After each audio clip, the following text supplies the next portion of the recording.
नहीं, बिल्कुल नहीं, कोई नाराजगी जैसी बात नहीं थी।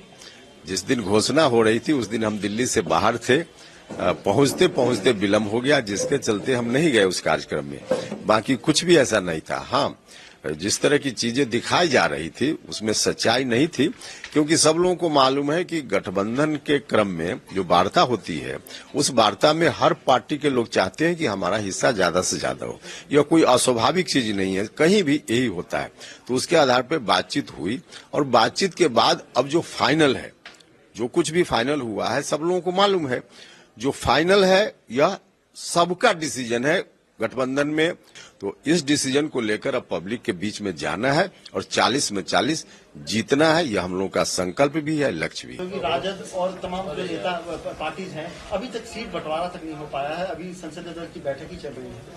देखिए, हम बार बार कह रहे हैं कि स्वार्थ के आधार पर जुटे हुए लोगों का गठबंधन है वहां महागठबंधन, जिसका कोई लक्ष्य नहीं है।